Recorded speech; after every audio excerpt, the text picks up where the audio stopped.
살다 보면 알아서 유익한 것이 있고 알지 않아야 더 유익한 일들이 있습니다. 알아서 유익한 일은 우리가 아는 데 힘을 써야 합니다. 그러나 알아서 유익하지 않는 것은 알지 않도록 하는 것이 더 지혜로운 사람의 선택입니다. 신앙생활을 할 때도 마찬가지입니다. 믿음 안에서 알아야 할 것이 있고 또 알 필요가 없는 것들도 있습니다. 하나님께서 우리가 알아야 될 일들은 성경을 통해서나 예수님을 통해서나 성령을 통해서 그것을 밝히 알게 하시고 깨닫게 하셔서 우리로 하여금 알게 하셨습니다. 그러나 성경에서 알 필요가 없거나 혹은 알아서 유익하지 않는 부분들은 잘 알지 못하도록 하셨습니다. 그것을 소위 성경의 비밀로 남겨둔 부분 혹은 하나님의 비밀에 속한 부분 이렇게 부를 수 있습니다. 성경을 읽거나 성경을 연구하다 보면 금방 이해가 되어지는 부분이 있는가 하면 오직 이해가 되어지지 않고 알 수 없는 부분들이 있습니다. 성경의 가르침이나 믿음의 세계관을 가지고 세상을 바라보면 이해가 되어지는 부분도 있지만 도저히 이해가 되어지지 않는 부분들도 있습니다. 하나님께서 우리에게 알게 하셨고 이해가 되어지게 하신 부분들은 우리가 알려고 노력해야 되고 그것을 또한 힘써 알아야 됩니다. 그러나 하나님이 우리에게 비밀로 남겨둔 부분, 알지 못하도록 하신 부분들은 굳이 알려고 하지 말아야 됩니다. 그게 지혜로운 것입니다. 오늘 본문은 성경이 우리에게 비밀로 남겨둔 예수 그리스도의 재림의 때와 시기에 관한 말씀입니다. 데살로니가 교회는 박해도 있고 또 그 안에서 믿음이 자라서 믿음도 있고 해서 언제 예수님이 다시 이 땅에 오실지 하는 것에 대한 궁금증이 많은 교회였습니다. 그들은 재림신앙으로 주님 다시 오실 날을 손꼽아 기다렸습니다. 그래서 그들이 어느 날 바울에게 묻는 것이죠. 도대체 예수님이 다시 오신다고 하셨는데 그 때와 시기는 언제입니까? 이렇게 물어보는 것입니다. 그때에 대답한 내용이 오늘 바울이 우리를 본문에 기록하고 있는 내용입니다. 1절과 2절 말씀에 이렇게 대답합니다. 형제들아, 때와 시기에 관하여는 너에게 쓸 것이 없음은 주의 날이 밤에 도둑같이 이를 줄을 너희 자신이 자세히 알기 때문이라 말합니다. 바울은 재림의 시기와 때에 대해서 묻는 성도들에게 그것에 대해서는 내가 너희들에게 할 말이 없다 이렇게 단호하게 대답하고 있는 것을 보게 됩니다. 이것은 바울 자신도 모를 뿐더러 성경에서 이것은 비밀이라고 이미 가르쳤고 예수님도 이 부분은 우리가 알 수 없는 부분이라고 말했기 때문에 이 부분에 대해서는 분명하고 단호한 자기의 뜻을 밝히고 있는 것입니다. 하나님이 뜻이 분명하고 주께서 밝혀 말씀하신 일에 대해서는 우리의 입장이 분명해야 됩니다. 하나님이 밝혀 말씀하셨고 하나님께서 우리에게 알게 하셨는데도 자기의 이익이나 혹은 자기의 어떤 입장 때문에 그 모든 것들을 좀 애매하게 말하고 뭔가 여지와 여운을 남기는 것은 그 문제가 될 수 있습니다. 우리가 잘 아는 대로 처음 사람 아담과 하와가 사단에게 유혹을 받을 때 그러지 않았습니까? 하나님께서 아담과 하와에게 동산에 있는 모든 실과는 너희가 임의로 마음껏 먹어도 좋으나 동산 한가운데 있는 선악과는 먹지 말라. 먹는 날에는 너희가 반드시 죽을 것이다. 이렇게 말씀하셨습니다. 그런데 사단이 와서 묻습니다. 하나님께서 동산에 있는 나무의 실과들을 먹지 말라고 했다. 아니 먹게 했다. 그러면 저 동산 한가운데 있는 저 나무는 어떻게 하라고 했느냐. 그렇게 물을 때 뭐라고 대답합니까? 너희가 그것을 보지도 말고 만지지도 말고 먹지도 말라. 너희가 죽을까 하노라 이렇게 말했다. 주님은 먹는 날에는 반드시 죽는다 그랬는데 이 사람들은 죽을까 하노라 했다는 거예요. 여러분 반드시 죽는다는 것과 죽을까 하노라 하는 것은 너무나 다른 것 아닙니까? 그런데 하나님의 뜻은 반드시 죽는다는 것인데 이 사람들은 죽을까 하노라 하면서 그 말씀을 좀 흐릿하게 만들고 그 말씀에 타협의 여지를 남겼다 하는 것입니다.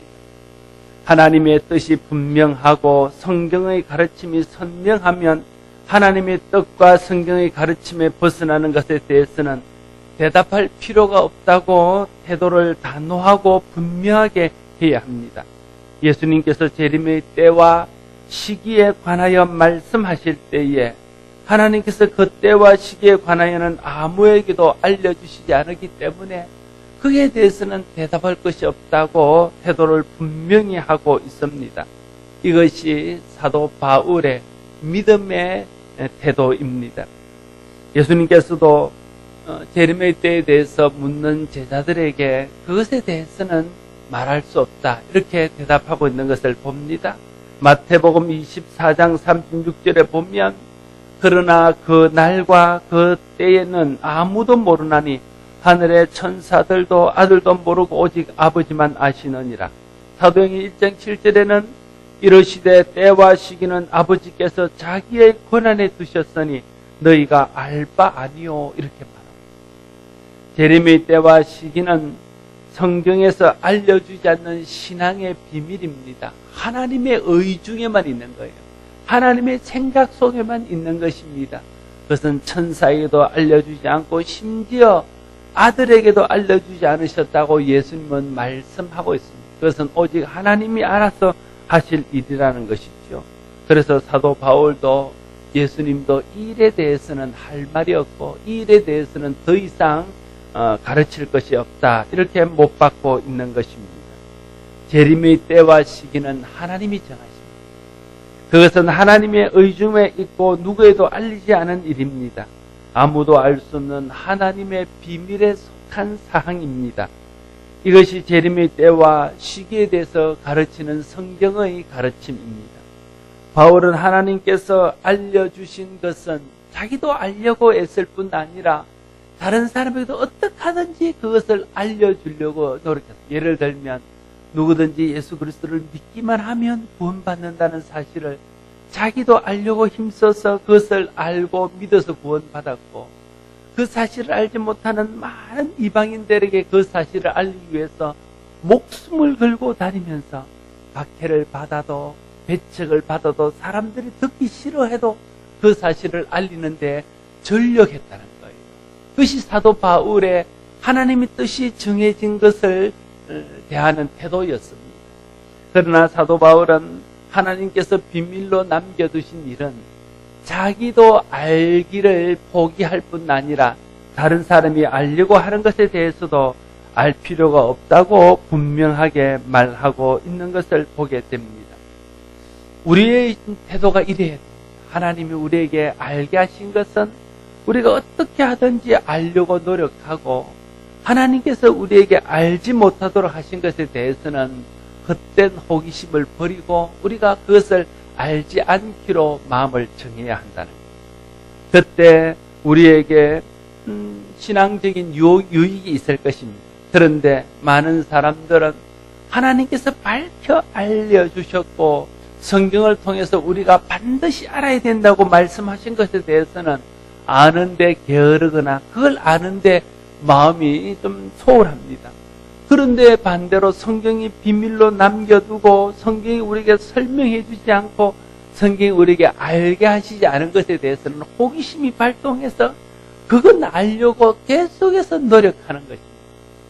여러분, 성경이 가르쳐 준 것을 알지 못하기 때문에 우리의 신앙이 자라지 않는다는 것을 알아야 됩니다. 신앙이 가르쳐 준 것을 알려고 노력하지 않기 때문에 우리의 믿음이 온전하지 못하다는 것을 알아야 됩니다. 우리가 구원받지 못하고 믿음이 자라지 못하는 이유는 성경이 비밀로 한 것을 내가 몰라서가 아니라 하나님이 내게 밝혀 알게 하신 것을 알지 못하고 그것에 대해서 마음을 두지 않기 때문에 그렇다는 거죠. 그런데 사람들이 또 알지 못하게 하신 부분들에 대해서 자꾸만 알려고 하면 어떤 일이 생길까요? 그 마음에 시험이 들어요. 아니 성경이 도대체 말하지 않는 이런 부분들은 어떻게 우리가 이해를 할 수 있느냐? 성경이 세상과 모순되는 이런 부분들은 도대체 누가 어떻게 설명해 줄 수 있나? 이걸 자꾸만 알려고 고민하다 보니까 시험에 빠지는 것입니다. 의심이 생기는 것입니다. 믿지 못하게 되어져요. 그래서 여러분, 알게 하신 것을 알지 못해도 믿음의 유익이 안 되고, 알지 못하게 한 것을 알려고 해도 믿음의 유익이 되지 않습니다. 그래서 우리가 가져야 될 바른 믿음의 태도는 사도 바울이 그랬던 것처럼 하나님이 알게 하신 것은 힘써 알려고 노력하고 다른 사람도 그것이 알도록 가르쳐야 합니다. 그러나 하나님이 비밀로 남겨두시고 알 필요가 없다고 하신 부분들에 대해서는 내게 호기심이 있고 내가 그것을 알고 싶은 마음이 있을지라도 믿음으로 그 마음을 접고 그것을 알려고 하지 말아야 된다는 것입니다. 그때 우리의 신앙이 하나님의 은혜 안에서 바르게 세워질 것입니다. 여러분에게 알게 하신 것을 힘써 알기를 힘쓰기를 바랍니다. 또한 알지 않게 하신 것에 대해서는 마음의 호기심들을 내려놓기를 바랍니다. 그게 여러분에게 유익합니다. 하나님이 알게 하신 것도 그것을 아는 것이 우리에게 유익하기 때문에 알게 하신 거예요. 하나님이 모르게 하신 것도 모르는 것이 우리에게 유익하기 때문에 그런 것입니다. 예를 들면 어떤 사람이 큰 병에 걸려서 며칠 못 가면 세상을 떠나게 되었습니다. 그걸 알게 되는 순간에 그 사람이 받을 충격과 그 사람이 받게 될 그 고통을 생각해서 가족들이 그것을 알려주지 않습니다. 그건 알려주지 않는 것이 그 사람의 마음과 생각이 유익하기 때문에 알려주지 않는 것입니다. 하나님이 우리에게 비밀로 남겨둔 부분들, 하나님이 우리에게 알려주지 않는 부분도 하나님이 그것을 알지 않는 것이 아는 것보다 더 유익하기 때문에 알려주지 않는 것입니다. 그래서 그것을 굳이 알려고 하지 않는 것이 지혜요 믿음일 것입니다. 하나님께서 재림의 때와 시기에 대하여서도 비밀에 붙이셨습니다. 그러나 오늘 본문에서도 보면 이 재림의 시기와 때에 대해서 분명하게 주님이 말씀하신 바가 있습니다. 그것이 무엇입니까? 그것은 그날이 도둑같이 임할 것이다 하는 것입니다. 이것은 무슨 말이냐 하면 그날이 아무도 예측하지 못하고 아무도 생각하지 못한 순간에 일어날 것임을 말하고 있습니다. 여러분, 도둑이 우리에게 찾아오는 날을 정해놓고 언제 갈 것이라고 말합니까? 그건 어리석은 도둑이지요. 도둑은 우리가 방심하고 있을 그때에, 우리가 경계하지 아니하고 있을 그때에 불현듯 찾아오는, 그러니까 당하는 것이지요. 주님의 재림이 그렇다는 것입니다. 그래서 바울은 말합니다. 3절 말씀을 같이 한번 읽겠습니다. 3절입니다. 그들이 평안하다 안전하다 할 그때에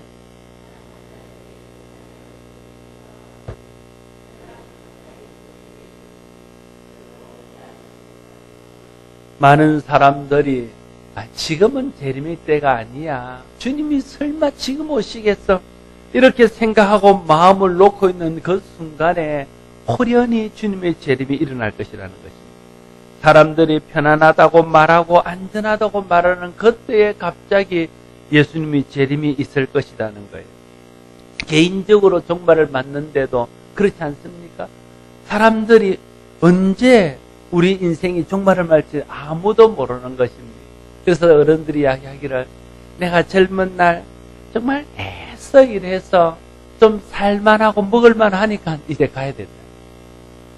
사람들이 편안하다 안전하다 그 하면 그때에 이제부터 내가 마음껏 이걸 다 누리고 살 수 있겠구나 생각하는 그때에 어느 날 주님께서 불현듯 우리에게 임할 수 있음을 말씀하고 있는 것입니다.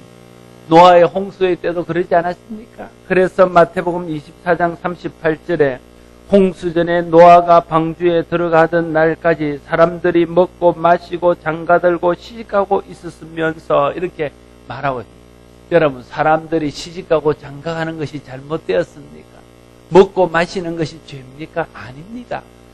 시집가고 장가가는 것 때문에 그들이 멸망받은 것 아닙니다. 먹고 마시는 것 때문에 그들이 홍수 심판을 받은 것 아닙니다.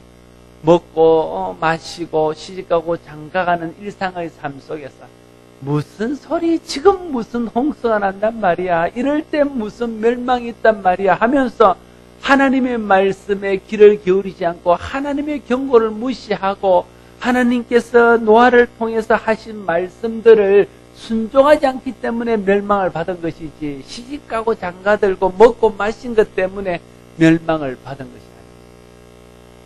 오늘 이 땅에 주님의 재림이 있을 때도 그러할 것이라는 거예요. 믿는 사람들이 여러분 믿음을 가져야 됩니다. 믿음을 준비해야 주님이 이 땅에 언젠가 오실 텐데 그때 맞이할 수 있습니다. 이렇게 말하면 주님이 오기는 언제 와?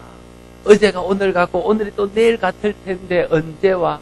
1000년 전에도 온다고 그랬고 2000년 전에도 온다고 그랬는데 안 왔잖아. 주님이 언제 와? 이렇게 생각한다. 그럴 때에 그런 어느 한순간에 임하게 될 것임을 말씀하고 있는 것입니다. 예수님께서 분명하게 말씀하신 도둑같이 또는 예고 없이 호련히 임한다고 하셨기 때문에 그럼 우리는 그냥 손 놓고 있으면 되는 것입니까? 주님의 재림을 생각지 않고 있으면 되는 것일까요? 어떻게 해야 언제 오실지 모르는 주님을 맞이할 수 있냐는 거예요. 모르기 때문에 나는 모르겠다. 모르는데 어떻게 하라고 그러고 있으면 안 된다는 것입니다. 성경이 말하기를 그때와 그 시기는 알 수 없지만 그러나 평소에 준비하고 기다리고 있어라. 대신방 같은 때에는 미리 신방 날짜가 정해져 있습니다. 그래서 그느 날은 가면 대부분의 집은 깨끗합니다. 청소가 되어 있고요. 너무 단정하게 되어 있어서 저희 집과 비교가 됩니다. 권사님들, 집사님들은 이렇게 하고 사는구나. 우리 집은 좀 그렇지 않은데 이런 생각이 들 때가 있습니다. 그런데 무슨 일이 있어서 갑자기 찾아갈 때 보면 본색이 들어요. 어떤 집은 발을 디딜 수 없는 집이 있는가 하면 어떤 집은 갑자기 가봐도 항상 깨끗한 집이 있어요. 그래서 항상 깨끗한 집이 있는 집은 늘 준비하고 있는 거예요. 항상 언제 누가 오든지 맞이할 준비가 되어 있는 것이죠. 그러나 대신방 때만 치우고 있는 사람들은 맞을 준비가 잘 되어 있지 않는 것입니다. 주님이 우리에게 임하는 것은 대신방처럼 오지 않습니다. 갑자기 지나가다가 한번 생각이 나서 불쑥 들리는 것처럼 그렇게 주님이 오십니다. 그렇기 때문에 우리가 평소에 믿음으로 준비를 하고 살아야 됩니다. 그래서 4절 말씀에 이렇게 말합니다. 형제들아 너희는 어둠에 있지 아니하며 그날의 도둑같이 너에게 임하지 못하리라. 우리가 어둠에 있지 아니하면 주님의 재림이 도둑같이 우리에게 임하지 않는다 하는 것입니다. 어둠에 있지 않다는 것은 다른 말로 하면 빛에 있다는 것 아닙니까? 도둑은 알지 못하는 때에 어둠을 타서 기습하듯 들이닥칩니다. 도둑의 기습을 속수무책으로 당하는 이유는 깨어있지 않기 때문에 그렇습니다. 그러나 우리가 깨어있다면 그 도둑을 우리가 능히 물리치고 도둑이 오는 것을 알 수 있어서 방비할 수 있겠지요. 그래서 5절 6절에는 어둠에 있지 않고 깨어있는 것이 주님의 재림을 맞는 사람이 가져야 될 가장 중요한 마음의 태도임을 설명하고 있습니다. 5절과 6절 말씀도 다시 한번 같이 읽겠습니다. 너희는 다 빛의 아들이요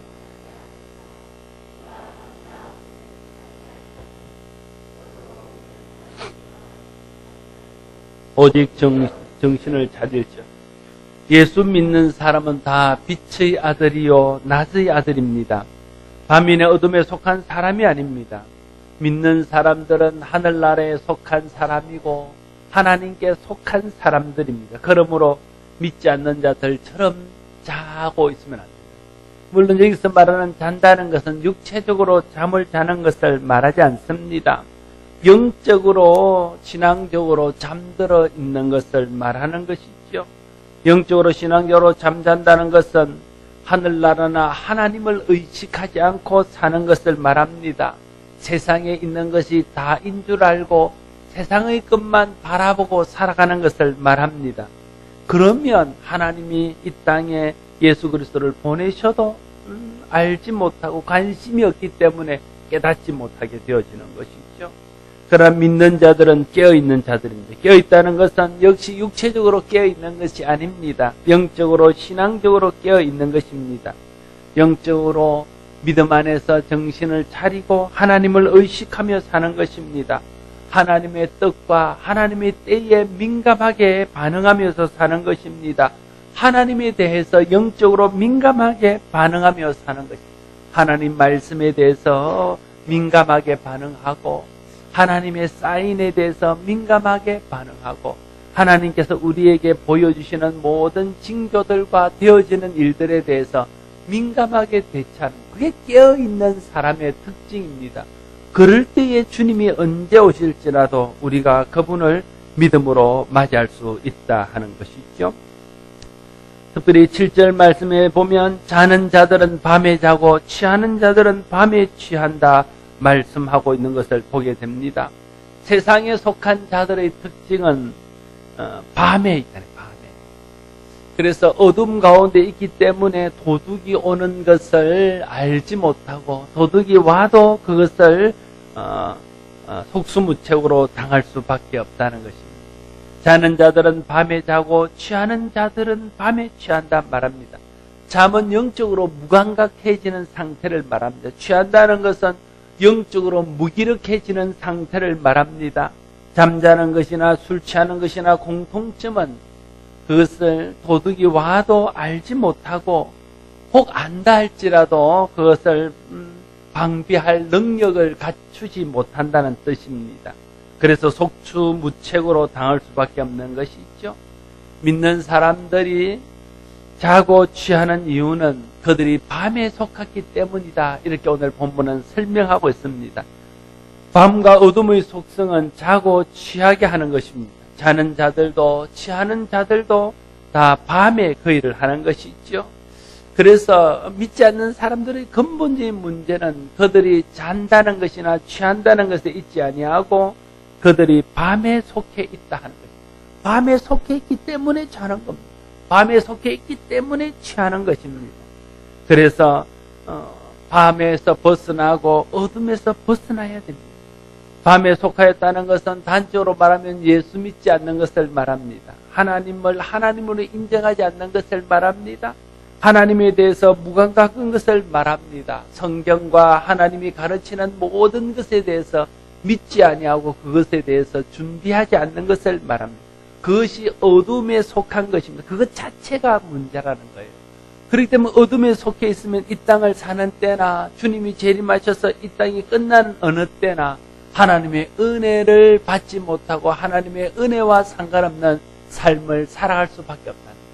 그러나 우리가 깨어서 하나님을 의식하고 하나님의 뜻과 때를 분별하고 하나님의 말씀에 순종하는 삶을 살면 이 땅을 사는 동안도 하나님의 은혜와 도우심 안에서 살 뿐 아니라 이 땅이 끝나는 그때에도 하나님 앞에서 준비된 마음으로 하나님을 맡고 우리에게 주어진 모든 축복들을 누릴 수 있게 되어진다는 것. 그래서 낮에 속한 것이 축복이요, 낮에 속한 것이 소망이요, 낮에 속하고 있다는 그것 자체가 우리에게 은혜인 것입니다. 낮에 속한 사람은 하나님을 영적으로 의식하고 사는 것입니다. 하나님의 은혜 안에 사는 것을 말합니다. 영적으로 깨어있는 삶을 사는 것입니다. 하나님의 뜻을 분별하고 하나님의 때를 분별하면서 사는 것을 말합니다. 그래서 우리는 낮에 속한 자로서 살아야 됩니다. 우리의 낮에 속했다는 것은 우리의 신분을 말하는 것입니다. 우리는 낮에 속한 자들입니다. 하나님의 은혜 안에 사는 자요, 구원의 은혜 안에 사는 자요, 예수 믿고 사는 자요, 성경이 우리에게 약속한 바를 믿고 사는 자요, 천국을 소망하며 그날을 바라며 사는 자들, 그게 낮에 속한 자들입니다.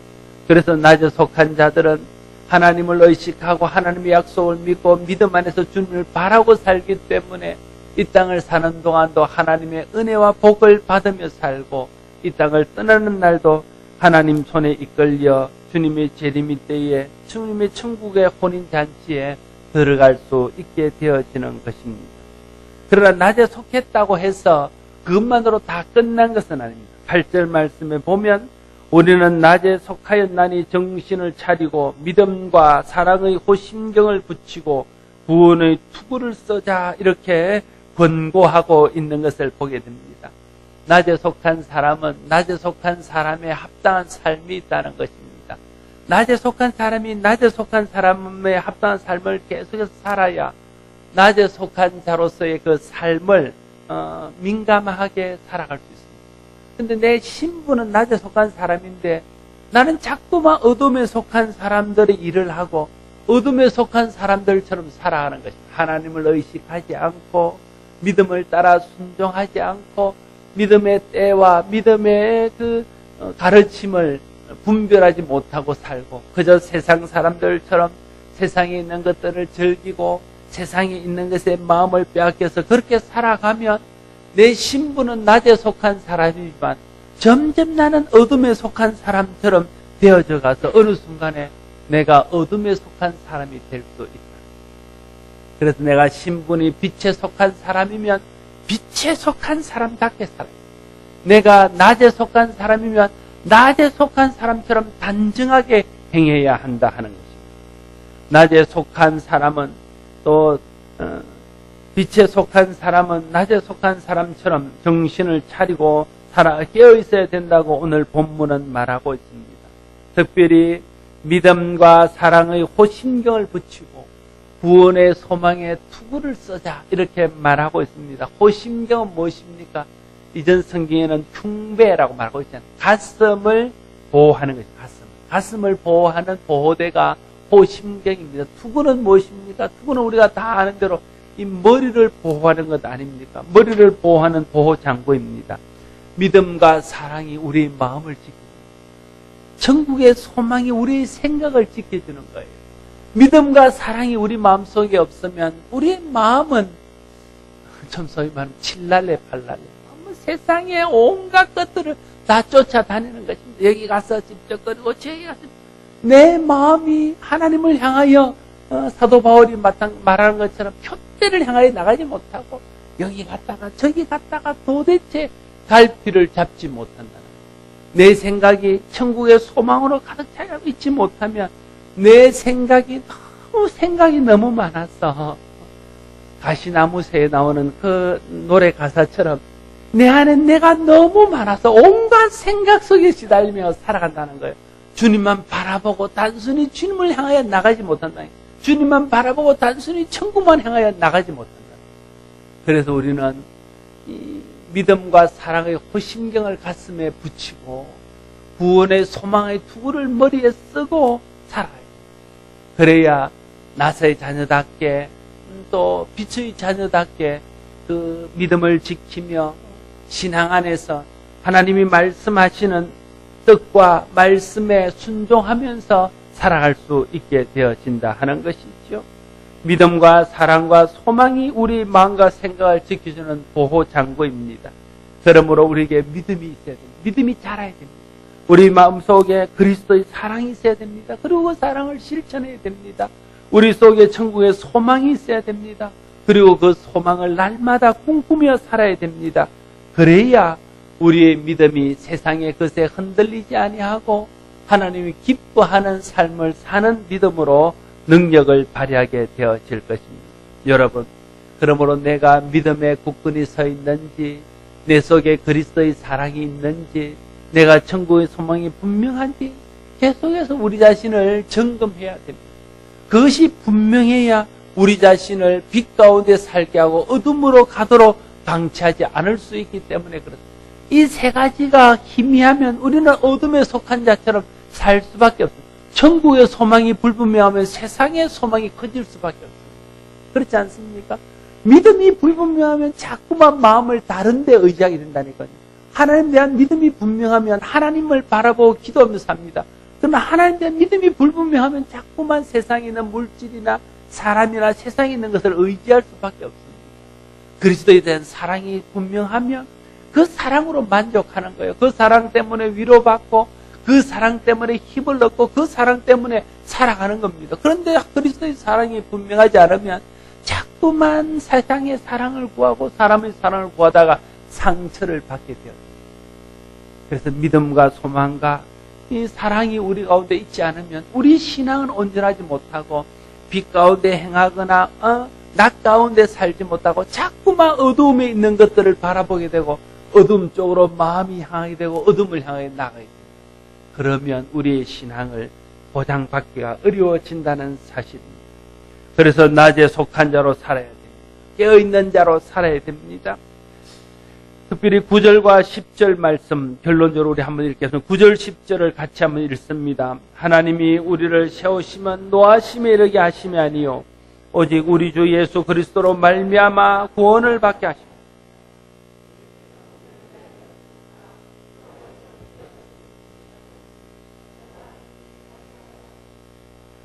왜 우리가 낮에 속한 자로 살아야 되냐 하면 낮에 속하여 살아야 그리스도께서 우리에게 주시기로 작정한 일들을 누리고 그것을 또한 나누며 살 수 있기 때문에 그렇습니다. 하나님의 뜻은 무엇입니까?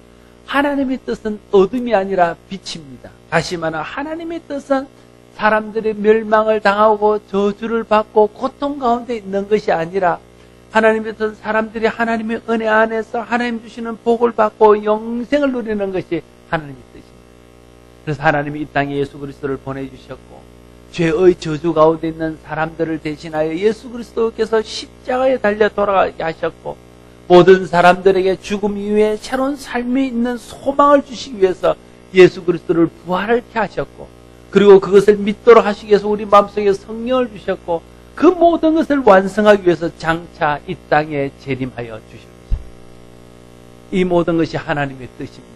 하나님의 뜻은 구원에 있습니다. 하나님의 뜻은 축복받는 데 있습니다. 하나님의 뜻은 은혜 안에 사는 데 있습니다. 그러므로 우리는 무엇을 해야 될까요? 11절 말씀에 그러므로 피차 권면하고 서로 덕을 세우기를 너희가 하는 것 같이 하라 말씀하고 있습니다. 피차 권면해야 됩니다.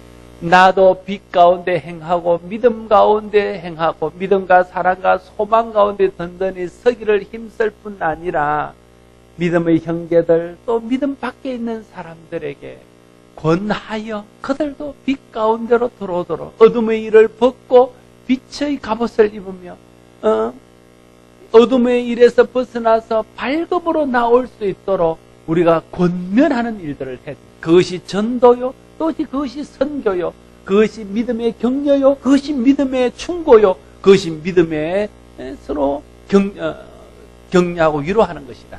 이걸 우리가 피차해야 된다고 말씀하고 있는 것입니다. 우리가 특별히 마지막 때가 가까움을 보면 볼수록 더욱 그리해야 됩니다. 사랑하는 성도 여러분, 주님께서 죄인을 심판하시며 믿는 자들을 구원하시기 위해 장차 이 땅에 다시 오실 것입니다. 그때 믿음으로 준비하고 영적으로 깨어있는 사람은 주님의 재림을 기쁨으로 맞이하게 될 것입니다. 그래서 공중에서 주님을 맞이해서 주님 손에 이끌려서 천국 혼인잔치에 참여하게 될 것입니다. 이것이 우리의 궁극적인 소망이요 믿음의 이유입니다. 그러나 믿음을 준비하지 못하고 어둠에 속하여 어둠 가운데 사는 자들은 성경에 말하는 대로 그날에 이를 갈며 슬퍼하는 일이 있을 것입니다. 왜냐하면 그날은 믿는 자들에게는 구원의 날이요 주님 품에 안겨서 천국 가는 날이지만 그날에 믿지 않는 자들과 죄 가운데 있는 자들은 심판의 날이요 고통의 날이기 때문에 그렇습니다.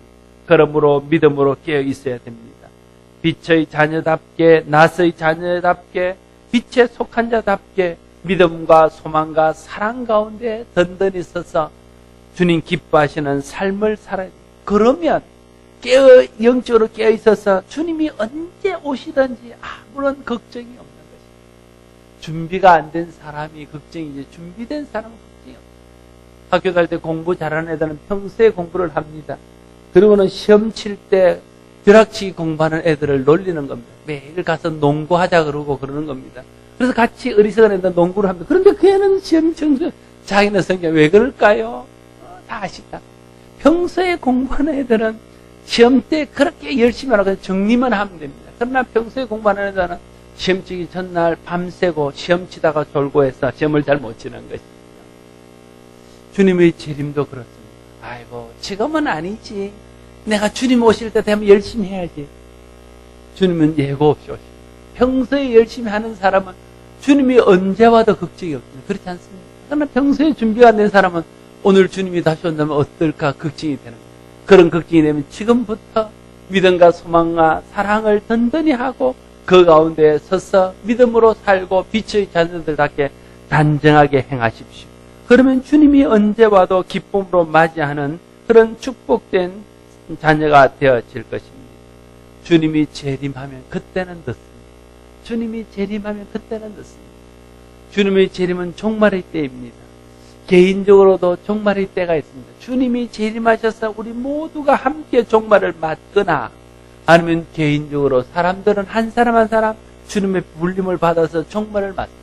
종말을 맞으면 그때는 늦습니다. 그때는 더 이상 돌이킬 수 없다는 거예요. 그래서 언제 오실지 모르지만 주님이 반드시 오신다는 것을 믿고 내가 믿음을 지키며 빛의 자녀들에게 살 뿐 아니라 우리가 서로 피차 권면해서 빛의 자녀로 살도록 하고 어둠에 있는 자들을 권면해서 빛으로 나올 수 있도록 하는 것이 우리가 해야 될 가장 중요한 신앙의 일입니다. 저와 여러분이 믿음과 소망과 사랑 가운데 깨어있어서 언제 주님 오시든지 기쁨으로 맞이할 수 있게 되기를 바라고 또 피차 권면해서 어둠에 속한 자들이 빛으로 나올 수 있도록 하는 일에 힘쓰는 우리 모두가 될 수 있기를 바랍니다. 기도하겠습니다. 하나님 은혜를 감사합니다. 우리를 하나님 자녀 삼으시고 주님의 은혜 안에 살게 하시니 감사합니다. 믿음 주셔서 감사하고 사랑 주셔서 감사하고 소망 주셔서 감사합니다. 우리는 빛에 속한 자요 낮에 속한 자입니다.